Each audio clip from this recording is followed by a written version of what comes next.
ইশরাক হোসেনকে ঢাকা দক্ষিণের মেয়রের দায়িত্ব বুঝিয়ে দিতে টানা আন্দোলন, দাবি আদায় করে ঘরে ফেরার ঘোষণা।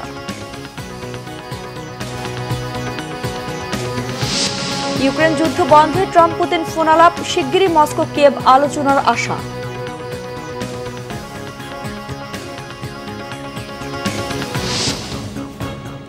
দেখছিল প্রাউন্ড সিমেন্ট সংবাদ শিরোনাম, এবার বিস্তারিত। ইশরাক হোসেনকে মেয়র পদের দায়িত্ব বুঝিয়ে দেওয়ার দাবিতে টানা আন্দোলনের কর্মসূচি আজও চলছে। ইশরাক হোসেনকে ঢাকা দক্ষিণ সিটি কর্পোরেশনের মেয়রের দায়িত্ব বুঝিয়ে দেওয়ার দাবিতে টানা 4 দিনের বিক্ষোভ শেষে সোমবার নগর ভবনে ব্লকেট কর্মসূচি পালন করে ঢাকাবাসী। এতে নগর ভবনের আশেপাশের সড়কে সব ধরনের যান চলাচল বন্ধ হয়ে যায়। একই দাবিতে আজও দিনব্যাপী কর্মসূচি চলবে জানান আন্দোলনকারীরা। কোনো ধরনের গড়িমসি না করে অচিরেই তাকে মেয়রের দায়িত্ব বুঝিয়ে দেওয়া না হলে আরও কঠোর কর্মসূচির হুমকি দেন তারা। নির্বাচন কমিশন থেকে তাকে মেয়র হিসেবে গেজেট প্রকাশের 21 দিন হলেও এখন পর্যন্ত শপথ গ্রহণের উদ্যোগ না নেওয়ায় বিক্ষোভ করছেন ইশরাক সমর্থকরা। দর্শক, এই মুহূর্তে নগর ভবনে আছেন আমাদের বিশেষ প্রতিনিধি মুহিবুল্লাহ। মুহিব, সরাসরি যুক্ত হচ্ছি তার সাথে। মুহিব, আজ নগর ভবনে ঢাকাবাসীর কর্মসূচির কি অবস্থা?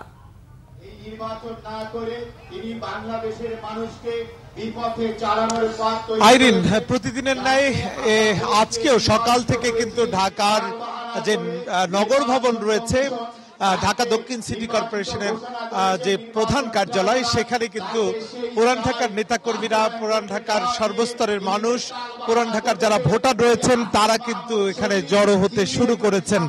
তাদের দাবি একটাই, মেয়র হিসাবে ইশরাক হোসেনকে তারা দেখতে চান এবং বিশেষ করে আদালতের রায় বাস্তবায়নের পাশাপাশি বিশেষ করে নির্বাচন কমিশনের পক্ষ থেকে যে গেজেট প্রকাশ করা হয়েছে সেই গেজেট অনুসারে ইশরাক হোসেনকে মেয়রের শপথ গ্রহণ না করা পর্যন্ত তারা রাজপথ ছাড়বেন না বলে তারা হুঁশিয়ারি দিয়েছেন। এবং তারই অংশ হিসাবে সকাল থেকে কিন্তু ছোট ছোট মিছিল কিন্তু আসতে শুরু করেছে। সেই মিছিল কিন্তু বেলা গড়ানোর সঙ্গে সঙ্গে মিছিলের পরিমাণও বাড়ছে, মানুষের গণজমায়েত সেটিও কিন্তু বাড়ছে। এবং একটি কথা বারবার যেটি উঠে আসছে সেটি হচ্ছে যে এর বিগত সিটি কর্পোরেশন নির্বাচনে ভোট জালিয়াতি করে ব্যারিস্টার ফজলুল তাপস তিনি এই দায়িত্ব বিশেষ করে জোর করে মেয়র হিসাবে দায়িত্ব পালন করেছেন এবং সেই তার দায়িত্ব পালনকে অবৈধ ঘোষণা করেছে আদালত এবং সেই আদালতের ঘোষণা অনুসারে নতুনভাবে সিটি কর্পোরেশনের মেয়র হিসাবে ঘোষণা করেছেন ইশরাক হোসেনকে। এবং ইশরাক হোসেনকে শপথ করানোর উদ্যোগে যে গড়িমসি সরকারের পক্ষ থেকে, সেই গড়িমসির অভিযোগও তুলছেন ভোটাররা। তো এই ছিল আমার কাছে আইরিন। আমি পরবর্তীতে আবারও এই আন্দোলনের সার্বিক বিস্তারিত আপনাকে জানিয়ে দেব। ধন্যবাদ মুহিব। স্থলপথে বাংলাদেশের কিছু পণ্য আমদানিতে ভারতের নিষেধাজ্ঞায় বিপাকে রপ্তানিকারকরা। তৈরি পোশাক ও খাদ্যপণ্যের আমদানিতে বিধিনিষেধের ফলে বাজার হাতছাড়া হওয়ার পাশাপাশি রপ্তানির খরচ 3 গুণ বেড়ে যাওয়ায় শঙ্কায় ব্যবসায়ীরা।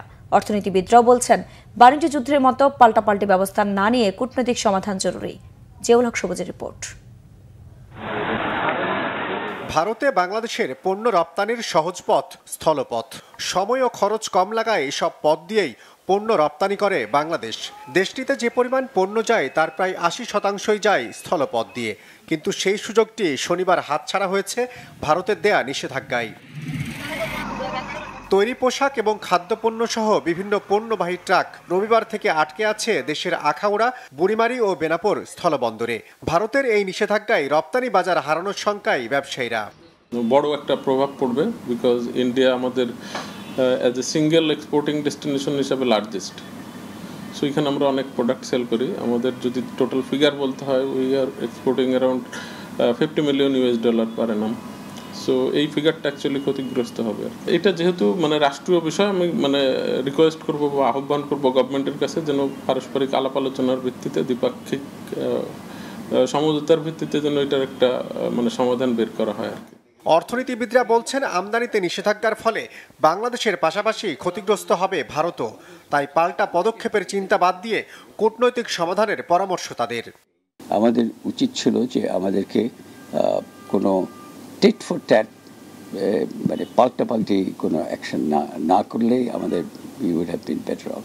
এখন কূটনৈতিক কোনো কম্পালশন আছে কিনা সেটা আমাদের ব্যাপার না, কিন্তু বাণিজ্যের দিক থেকে আমার মনে হয় একটা ক্ষতি হচ্ছে এবং ক্ষতিটা আমাদেরই বেশি হবে। কম্পিটিশন না হয়ে একটা বাণিজ্য যুদ্ধের মতো হয়ে যাচ্ছে যে ইউএস চায়না করতেছে, আমরাও এখানে, এটা একেবারে আমাদের জন্য এটা ঠিক না। ভোক্তা স্বার্থ সুরক্ষায় অশুল্ক বাধা দূর করতে দুদেশকে বাণিজ্যিক ও কূটনৈতিক সম্পর্ক উন্নয়নের তাগিদ দেন বিশ্লেষকরা। জিয়াউল হক সবুজ, বাংলা ভিশন, ঢাকা। এনবিআর বিলুপ্তির প্রতিবাদে চট্টগ্রাম কাস্টম হাউস কর্মকর্তা কর্মচারীদের কর্মবিরতিতে অচল অবস্থা তৈরি হয়েছে বন্দরে। এমনিতেই কন্টেইনার জটে বন্দরে 4 গুণ মাশুল আরোপ করা হয়েছে, তবে তার উপর এ কর্মবিরতির মরার উপর খাড়ার ঘা হয়ে দেখা দিয়েছে।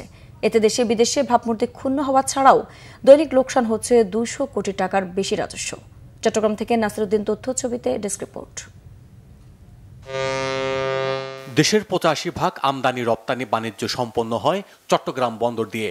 আমদানি পণ্যের নির্ধারিত রাজস্ব আদায় করে এনবিআর এবং রপ্তানি পণ্যের ছাড়পত্র দেয় কাস্টমস হাউস। ফলে কাস্টমস কর্মকর্তা কর্মচারীদের কর্মবিরতিতে ব্যাপক প্রভাব পড়েছে এই বন্দরে। কর্মবিরতির কারণে শুল্কায়ন না হওয়ায় ডেলিভারি নেওয়া যাচ্ছে না আমদানি পণ্যে, হচ্ছে না রপ্তানি পণ্যের জাহাজীকরণও। এমনিতে রোজার ঈদে 10 দিন বন্ধ সহ নানা কারণে তৈরি হয়েছে কন্টেনার জট। সেই দখল কাটিয়ে উঠতে হিমশিম খাচ্ছেন ব্যবসায়ীরা।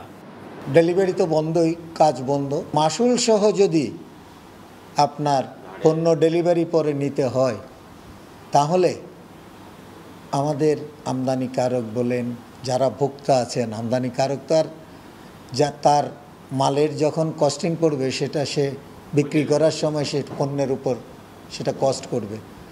পণ্যের উপর কস্ট করা মানে পরবর্তীতে সেটা ভোক্তার উপর গিয়ে বর্তাবে। ব্যবসায়ী নেতারা বলছেন, রপ্তানি বাধাগ্রস্ত হলে রিজার্ভ কমার শঙ্কা রয়েছে, ব্যাপক প্রভাব পড়বে অর্থনীতিতে। র মেটেরিয়ালস নিতে পারতেছে না বন্দর থেকে, এদিকে কাস্টম একদিকে আপনার কর্মবিরতি করতেছে, ঠিক পোর্ট এই সময়ে আবার 4 টাইমস আমাদের কাছে চার্জ বাড়ায় দিছে। আগে যেটা $48 ছিল পার ডে কন্টেইনার রেন্ট, এটা এখন $192 করে দিচ্ছে পোর্ট গত 1 মাস থেকে। আমাদের সাথে কোনো আলোচনা নেই, কিছু নাই, আমরা জানিও না এখন ব্যবসায়ীরা কোথায় যাবে। দেশের রাজস্ব আয়ের শীর্ষ প্রতিষ্ঠান চট্টগ্রাম কাস্টমস হাউস। চলতি অর্থ বছরের প্রতিষ্ঠানটি প্রথম 10 মাসে রাজস্ব আয় করে 62,819 কোটি টাকা। Bangla vision, news desk. Ukraine যুদ্ধ বন্ধে যুক্তরাষ্ট্র প্রেসিডেন্ট ডোনাল্ড ট্রাম্প ও রাশিয়ার প্রেসিডেন্ট ভ্লাদিমির পুতিনের ফোন আলাপ হয়েছে। ফোন আলাপের পরে ট্রাম্প বলেন, যুদ্ধবিরতির জন্য শিগগিরই আলোচনা শুরু করবে মস্কো কিয়েভ। স্থানীয় সময় সোমবার বিকেলে এই ফোন আলাপ হয়। সামাজিক যোগাযোগ মাধ্যম ট্রুথ সোশ্যালে একটি পোস্টে ট্রাম্প লিখেছেন, পুতিনের সাথে চমৎকার আলোচনা হয়েছে। ইউক্রেন ও রাশিয়া শিগগিরই আলোচনা করবে এবং এই যুদ্ধের ইতি টানবে। যুক্তরাষ্ট্রের মাধ্যমে রাশিয়া ইউক্রেন সরাসরি আলোচনায় ফেরায় ট্রাম্পকে ধন্যবাদ জানিয়ে পুতিন বলেছেন, শান্তি চুক্তির জন্য ইউক্রেনের সঙ্গে কাজ করতে প্রস্তুত রাশিয়া। দুই পক্ষ একটি চুক্তিতে পৌঁছালে নির্দিষ্ট সময়ের জন্য যুদ্ধবিরতি কার্যকর করা যেতে পারে, তবে সব পক্ষের জন্য গ্রহণযোগ্য ও সমঝোতা প্রয়োজন বলে মনে করেন পুতিন।